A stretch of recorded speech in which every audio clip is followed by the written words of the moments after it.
Oke, yuk mulai. Assalamualaikum warahmatullahi wabarakatuh. Kami dari kelompok 4 akan menyampaikan tugas nasional dari Bapak Larisang.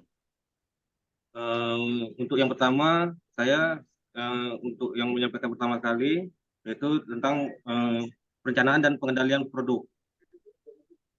Perencanaan dan pengendalian produk, keberhasilan dalam perencanaan dan pengendalian produk membutuhkan perencanaan produksi yang efektif agar mampu memenuhi jadwal produksi yang ditetapkan. Next.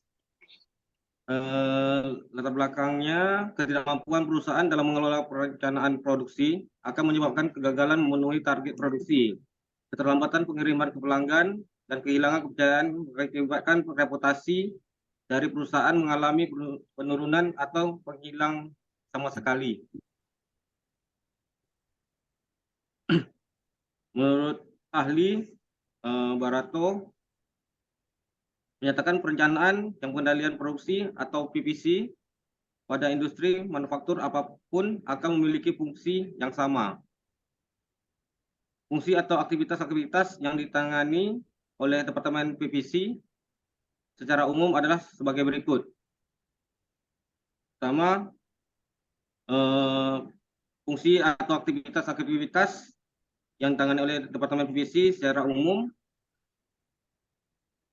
yaitu mengelola pesanan order dari pelanggan, kemudian meramalkan permintaan, 3, mengelola persediaan, kemudian menyusun rencana agregat atau penyesuaian permintaan dengan kapasitas, kemudian membuat jadwal induk produksi, seterusnya monitoring dan pelaporan pembebanan kerja dibanding kapasitas produksi, dan terakhir evaluasi skenario pembebanan dan kapasitas. Kalau dari saya sekian, mungkin nanti tambah sama teman-teman yang lain. Next, Radiko. Dian.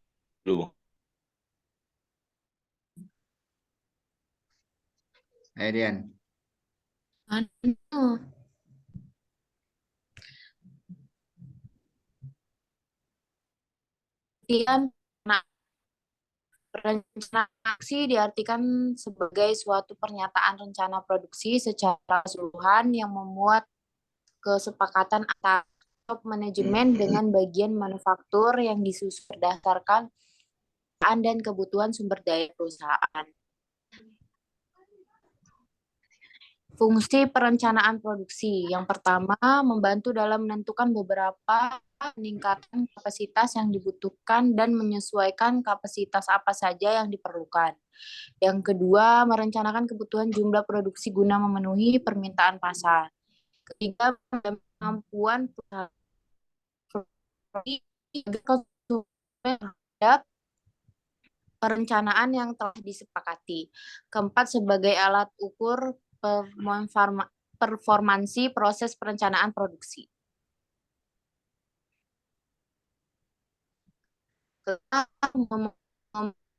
Hasil produksi aktual terhadap rencana, membuat penyesuaian atau perbaikan atas analisa yang telah dilakukan.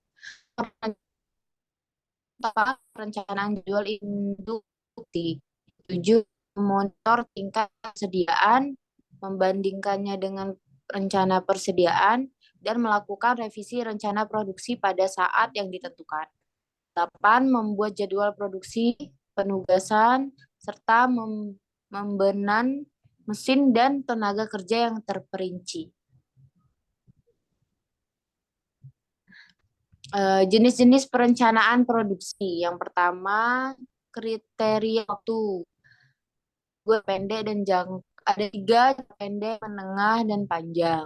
Jangka pendek perencanaan ini memiliki jangka waktu kurang dari 6 bulan. Jenis kegiatan yang termasuk dalam ini adalah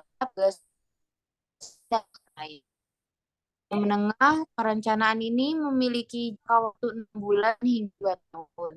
Jangka panjang perencanaan hubungan dengan hal strategis, pengembalian keputusan, tanggung jawab pimpinan puncak.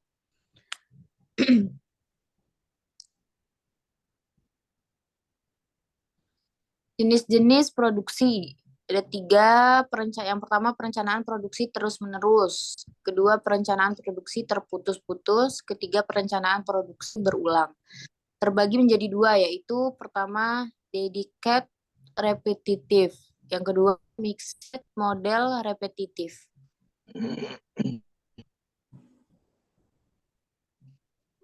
Oke, lanjut Bang Randiko. Belum muncul. Oke, lanjut. Randiko.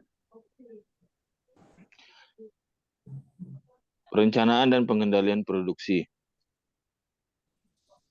Peramalan. Peramalan adalah suatu seni dan ilmu pengetahuan dalam memprediksi peristiwa pada masa yang akan datang.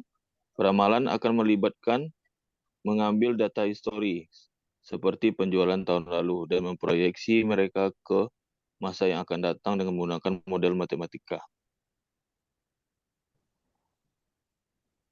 Next. Tujuan peramalan adalah memperoleh angka maupun nilai yang diharapkan mendekati perkiraan yang berguna untuk menjadi data maupun asumsi dalam pengambilan keputusan di masa mendatang. Prinsip-prinsip peramalan. 1. Peramalan selalu mengandung kesalahan. 2. Peramalan akan selalu memberikan informasi tentang ukuran kesalahan.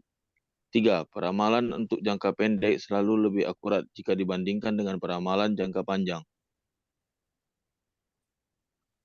Faktor-faktor yang mempengaruhi peramalan. 1. Horizon waktu. 2. Pola data. 3. Jenis model. Unsur-unsur peramalan. 1. Ramalan harus tepat waktu.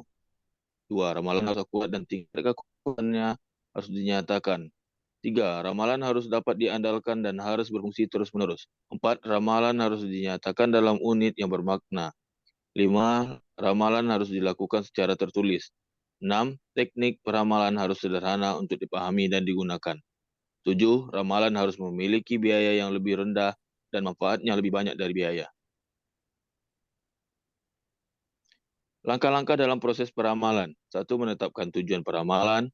2. Memilih unsur apa yang diramal. 3. Menentukan horizon dan waktu peramalan. 4. Memilih tipe model peramalan. 5. Mengumpulkan data yang diperlukan untuk melakukan peramalan. 6. Membuat peramalan. 7. Memvalidasi dan menetapkan hasil peramalan.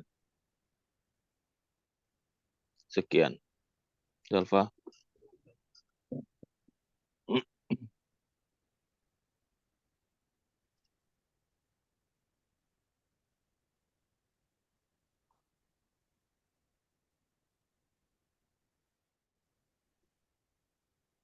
Oke, next.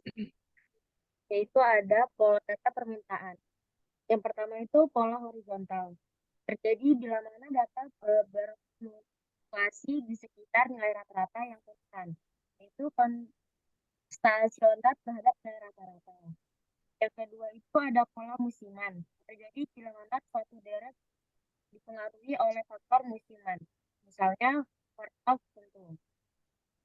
Yang ketiga itu ada pola tren. Terjadi bila terdapat kenaikan atau penurunan pada jangka panjang dalam data.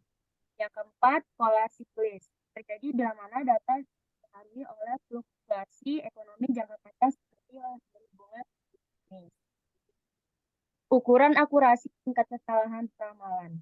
Indikator-indikator yang umum digunakan adalah yang pertama, mean absolute deviation atau AMD adalah mengukur untuk kecepatan peramalan yang termudah dan yang paling sering digunakan.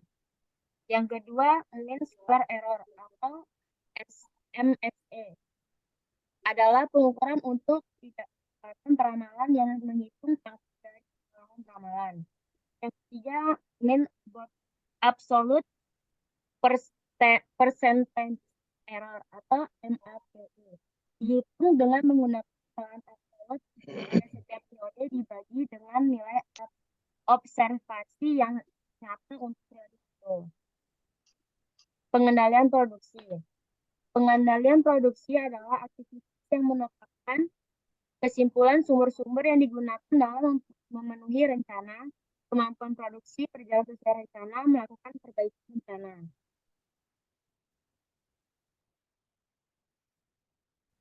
Tujuan pengendalian produksi. Yang pertama itu memaksimumkan pelayanan bagi konsumen. Kedua, pengendalian produksi. Ketiga, persediaan dan kapasitas produk. Keempat, penyimpanan. Dan kelima, peralatan, routing, dan proses planning. Selanjutnya disampaikan oleh Bang Hendra. Terima kasih, Bu Zalfa.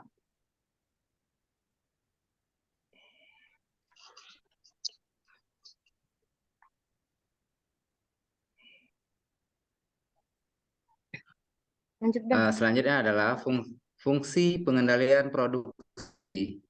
Satu, memonitor permintaan yang aktual, membandingkannya dengan ramalan permintaan sebelumnya dan melakukan revisi atas ramalan tersebut jika terjadi penyimpangan. Yang kedua, menetapkan ukuran pemesanan barang yang ekonomis atas bahan baku yang akan dibeli. Ketiga, penetapan sistem persediaan yang ekonomis. Efisiensi biaya. Efisiensi biaya adalah usaha mencapai tujuan yang optimal dengan menggunakan kemungkinan-kemungkinan yang tersedia seperti material, mesin, dan manusia. Dengan waktu yang tepat, biaya yang rendah di dalam keadaan yang nyata, sepanjang keadaan itu bisa berubah tanpa mengganggu keseimbangan faktor-faktor tujuan, alat, tenaga, dan waktu. Efisiensi biaya manufaktur terdiri dari 3 bahasan besar, yaitu 1. Efisiensi proses merupakan kegiatan terus-menerus untuk meningkatkan penggunaan kapasitas terpasang secara optimal untuk menghasilkan produk sesuai dengan spesifikasi yang disyaratkan dan dapat diterima pasar. Yang kedua adalah efisiensi modal kerja, yakni efisiensi yang bertujuan untuk memanfaatkan modal kerja secara optimal dalam hal pengaturan dana pada akun payable dan akun receivable, serta dana yang tertanam dalam bentuk inventaris, baik itu inventaris material, inventaris proses, maupun inventaris produk.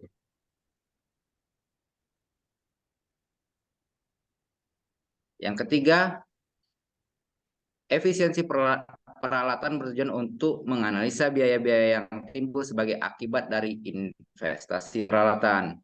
Biaya-biaya yang timbul dari investasi adalah biaya yang digunakan untuk menggerakkan mesin, yaitu biaya energi, biaya yang timbul sebagai akibat dari investasi awal yang disusutkan setiap bulan, dan biaya perawatan mesin.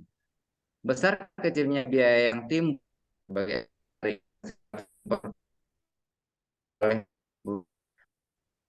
besar kapasitas dihasilkan oleh peralatan tersebut dan besarnya biaya operasi dan perawatan yang diperlukan oleh peralatan tersebut.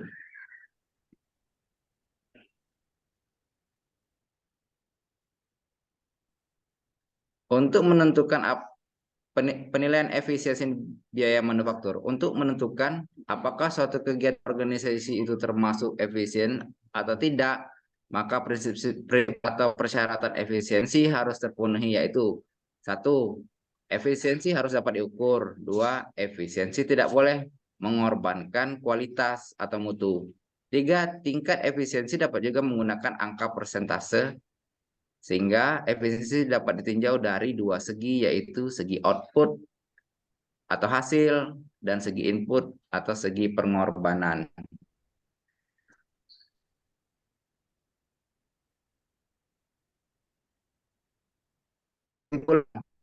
Setiap jenis sistem produksi memerlukan proses perencanaan dan pengendalian yang berbeda.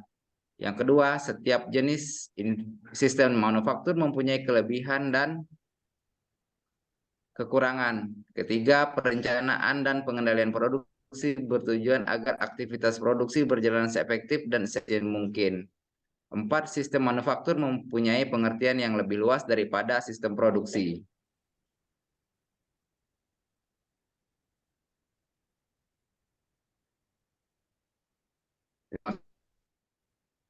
Itulah presentasi dari kelompok 4. Atas perhatian dan kerjasamanya kami ucapkan terima kasih.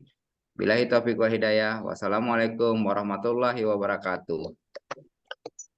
Waalaikumsalam. Waalaikumsalam warahmatullahi wabarakatuh. Waalaikumsalam.